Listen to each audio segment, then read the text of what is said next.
Okay, moving on to loops. In this lesson, we're going to take a look at how we can take a smaller bit of code and have it repeat itself, so that way we can actually get a output that is done multiple times without having to write each single time. So if I wanted to create a sphere, so import Maya.cmds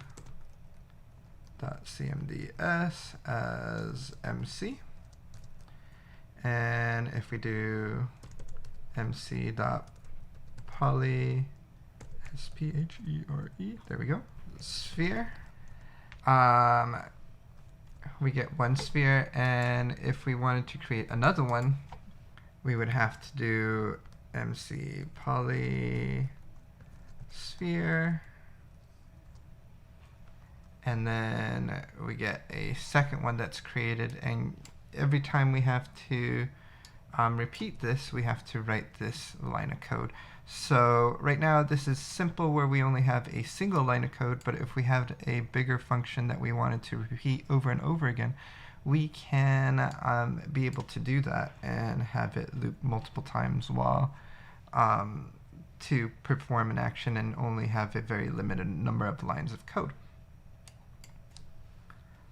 So let's look at a loop, and this is something that you have to be careful with because you can lock up Maya when you're using it. So I recommend, if you're working with loops, to save out a file and call this loops, because potentially you get stuck into an infinite loop if your conditions are never met, and Maya will just seize up on you. So let's take a look at doing a loop. So I'm going to do a while loop. So let's say we create a variable. We'll call it num. So we're going to be using a number. While the number is less than 5, we'll do a set of actions. So let's create that variable before we go too much further. Create a variable called num. Let's give us a little bit more space here. And we'll say that it is equal to 0. Okay, so right now the number is equal to 0. So 0 is less than 5, so it should run. And let's do the mc.poly sphere. And this is where we have to be careful, because if we ran it at this point, it would be stuck in an infinite loop, because there's no way that num is ever going to be equal more than 5, because it's just constantly equal to 5. So what we can do is say num equals num plus 1. So every time it loops, it takes the number variable and it increases it by 1.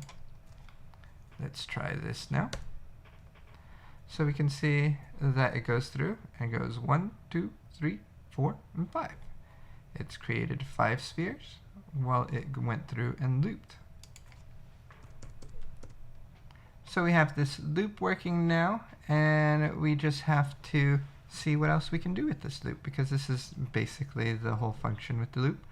So let's make this a little bit more robust, because when we create these 5 spheres right here, it's created them all in the same spot. And maybe when we create them, we want them to be spaced out so that way we can see a little bit easier.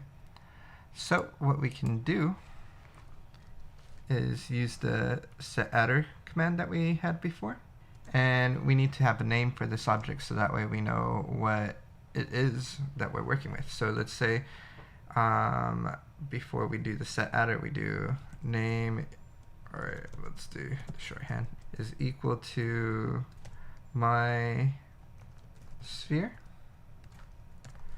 plus str num. And let's expand this a little bit more. So let's test this part. I like to test a lot when I'm running, so once I get to a point where I know the script should run, I'll go through and I should probably clear up the scene here.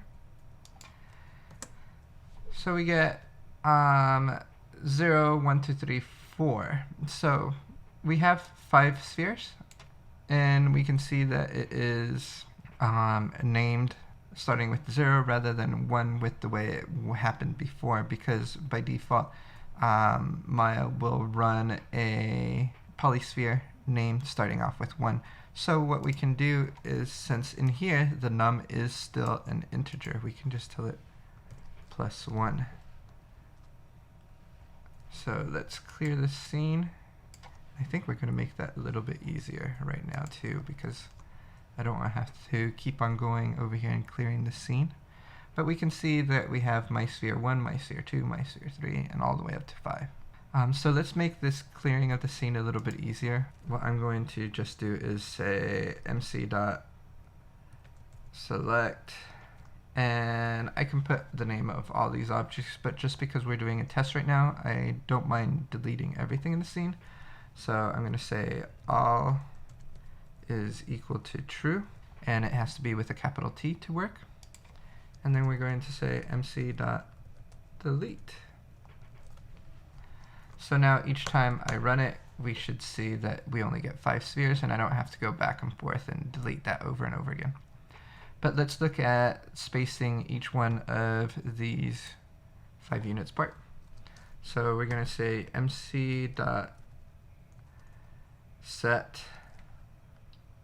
adder, and it's basically going to be this whole thing. This is a little bit cumbersome, so we can actually create a variable obj name. So this is going to be my object name, and then we can copy all of this, or I'm going to cut it actually. I'm pushing Control X and then Control V, and then over here instead of, we're going to say obj name, and we have an object name for the polysphere, which is going to be this. And then over here we can say obj name, which is the adder that we want to change, but plus .tx, because we're going to change it on the x-axis, so that way we can move it across here and be spaced out. So what do I want it to be equal to? Let's say we make it num times 5, and basically what that will do is each time it loops, this number variable is increased by 5, and when it is increased by 5, we can basically shift that extra 5 in the position in the x. So let's take a look at how this looks now when we run it, so we can see. Oops, let's undo that. Let's save this here. So we have all 5 of the spheres that were created, and they're spaced out 5 units apart from each other, just by adding this little expression. So this is where the cool power of having variables and doing loops and putting it all together starts getting a little bit more powerful. I use a tool similar to this that I've built, and we'll look at building one in the future, where you can select an object and duplicate it across, move it over. Actually, we'll do that in the next lesson. It'll be a quick little project where we can select an object. It'll be very similar to this, and when you select that object, you run the script, and it will duplicate out the object in the predetermined spacing that we have in our script. Alright, we'll see you guys in the next lesson.